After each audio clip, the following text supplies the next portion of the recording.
মাখাটা হাতটা যদিও পরিষ্কার, একটু হাজা থাকলে টেস্টটা ভালো হতো। আজকে আমাদের বাড়িতে কারেন্ট নেই, কারণ এই যে মেঘ বৃষ্টি মানে ঝড় হচ্ছিল, ঝড় মেঘ করেছিল। এই যে দেখো এখনও মেঘ কিন্তু করে আছে। আর এটা যে আমাদের যেহেতু গ্রামে, তো একটু ঝড় উঠলেই মেঘ করলেই কারেন্ট থাকে না।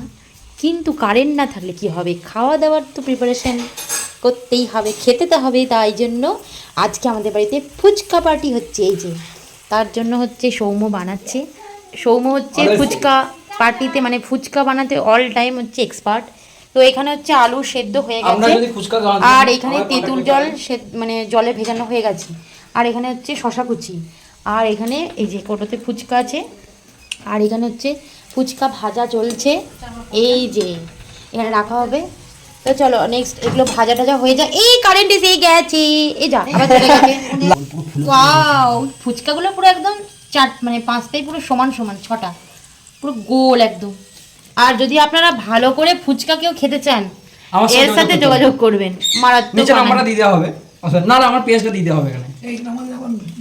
মানে পুরো একদম দারুণ চলছে, পুরো জিভে জল আনার মতো ব্যাপার। আলু মাখা চলছে, সাথে এখানে তেঁতুল গোলা জল আছে। আর এই আলু মাখাটা হাতটা যদিও পরিষ্কার, একটু হাজা থাকলে টেস্টটা ভালো হতো, কিন্তু পরিষ্কার হাতেই করা হচ্ছে।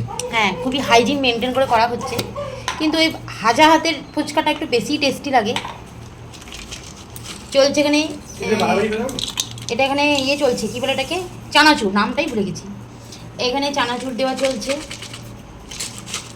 দেখো কত কি চলছে, মানে এই যে আরেকজন তো খেয়েই যাচ্ছে, এই যে ও তো খেয়েই যাচ্ছে, সব তো মনে হচ্ছে শেষ হয়ে যাবে। চলো তোমাদেরকে দেখাচ্ছি, মানে আমার তো জিভে এখনই জল চলে আসছে। ফুচকা খাবো আজকে বাড়িতে।